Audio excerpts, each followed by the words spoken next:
Everyone's heard the whole cliche, never take life for granted. But as humans, we become complacent. And we often take chapters of our life for granted, even the ones that we haven't been able to read yet.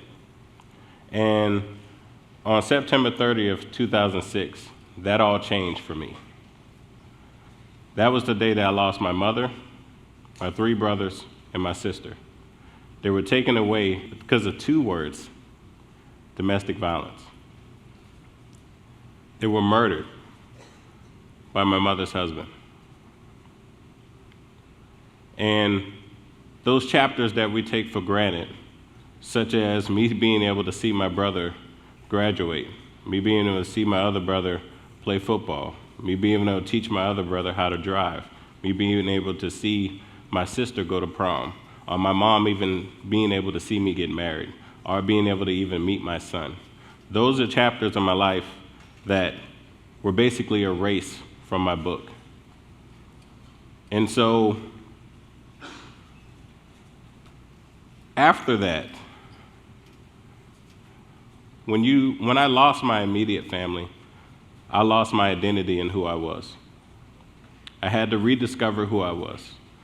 So I had to find out who was I, who am I going to be, where am I going, why did this happen to me? And it took me on a journey where I had internal warfare going on within me, because that was the first time in my life that I experienced what hate really felt like. And I understood why we're not supposed to hate, because it can consume you. And so on that journey, I always asked why. Why did this happen to me? And one day I woke up and I went to church. And the sermon that day was about asking for guidance and asking the right questions. And so I left there, and I knew that I needed to ask something different. And so I started asking for guidance.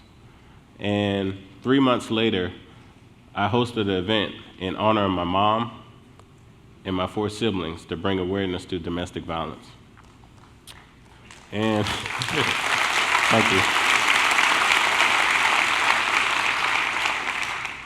And on that day, with 3 weeks of planning, we had over 500 people show up that day. And at the end of the event, we saved 6 victims. And ironically, to me, it was like saving my family and saving myself.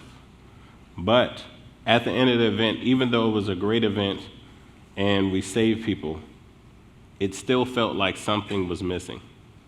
It felt like something still just wasn't right, something still wasn't there, and there was more to this story. It was more things that I needed to accomplish.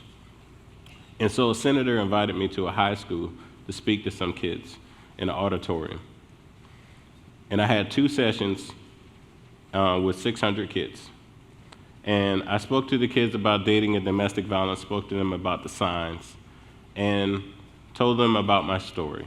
And afterwards, I had a line of kids that wanted to talk to me about my story, tell me about their personal stories at home, and also tell me about the personal dating issues that they have themselves. And the last thing that someone said to me was, I wish that someone would come in and talk to us about dating violence and the signs. And that's when it's like I had an epiphany and everything became clear, and I knew what my mission was, and I knew what I was supposed to do. And I knew that education was the key to shake up the culture of domestic violence. And there's 3 points in that education that we have to hit on. The first thing is that instead of eliminating gender roles, we have to teach and establish healthy ones for our young men and our young women. For our young men, they grow up, they play with toys such as action figures, they play with toy guns, they play with trucks, they play with all these aggressive components. And that's why they go into certain job fields. That's why you have a majority of men, such as firefighters, military, police, and mechanics. They go into those job fields because those are the things that they play with it when they were young, and they see those things on TV. So that's how they get their identity. When it comes to women, when they're young, they usually play with doll babies, they play with easy bake ovens, they play with, girl stuff, as they say. And, that's why they become the nurturing type, and they become nurses, they become teachers, and they follow those kind of job fields because that's what they're kind of brought up to do. But as a man, it doesn't mean that you can't have a nurturing side. When I was 14, my mom taught me how to do my sister's hair. Not because I was less of a man, but because she said that in case anything ever happened to your wife, if you have a daughter, I want you to be able to take care of your daughter. These are not boy skills, these are not girl skills, these are life skills. And so I know how to do hair, but does that make me less of a man? And it does not. I don't do hair for a living, but if I had a daughter, I know that I would be able to provide and take care of her. And so sometimes as men, we put ourselves inside these boxes and we say, this is what it means to be a man. And that can create a lot of pressure. And without the proper guidance, men become very aggressive. And that's our culture. Our culture is aggression. We feel like women should be submissive to us. But there's a lot more that goes on with relationships that split it 50-50. Because behind every strong man, there's a woman supporting that drive and making that drive happen. And so the next thing is that for ages, women have always been at the forefront of domestic violence. They have been the voices, they've been screaming their lungs out about domestic violence. And we as men, and they accept their role and they take action as victims of domestic violence. But we as men, we never join the conversation. We never speak about domestic violence. We never accept our role. We never even admit that we have a part to play in it. And as men, we have to start accepting that role and taking responsibility for the actions that we contribute to women losing their lives.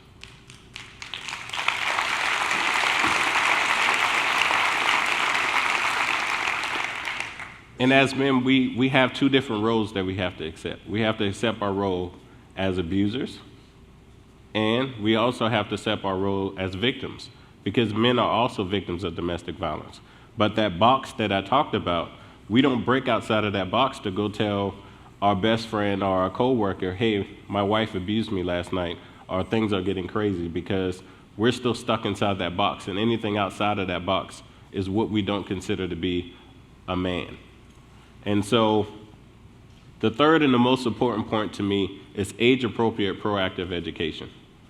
So over this summer, we taught over 600 kids, ages 5 through 12, about bullying and power and control, which are the same behaviors that transition into dating and domestic violence.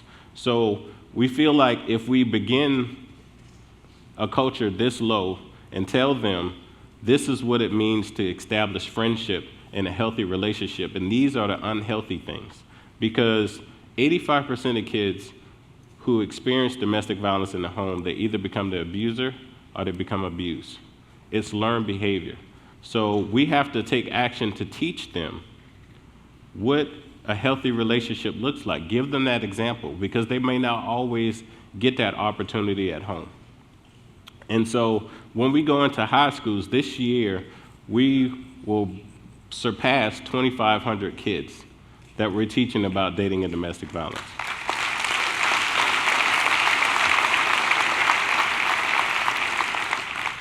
And the impact that it's having on kids is just incredible. A student came to me and told me that after our first session, that she went to her boyfriend and she told him, some of the things that we're experiencing in our relationship is considered dating violence and power and control. And she said, if these things do not change, we can't date any longer. And to me, that speaks to the power of saving a life. We don't always have to be reactive to save lives. There's a lot of organizations out there that are reactive to domestic violence. And I realized that my mission is to be proactive and prevent it from happening, and to save lives by being proactive. And so my challenge to you today, especially the men in the room, is to look yourself in the mirror. What kind of example do you want to be for your sons, for the youth? Do you want to be a father that handles conflict by talking calmly? Do you want to be the father that handles conflict by yelling and cursing? Do you want to be the father that punches holes in sheetrocks? Or do you want to be the father that punches someone in the mouth when you're upset? Because your kids are watching, and the examples that you set today are the same way that they're going to handle conflict as adults. So be the great example and be a part of that change. Because you don't want to wait until it's your family. You don't want to wait until it's your mother, your sister, your daughter, your son, to decide that it's enough. Because by then it's too late. And those chapters that you look forward to reading, the chapters that I will never get to read in life, are gone. Thank you.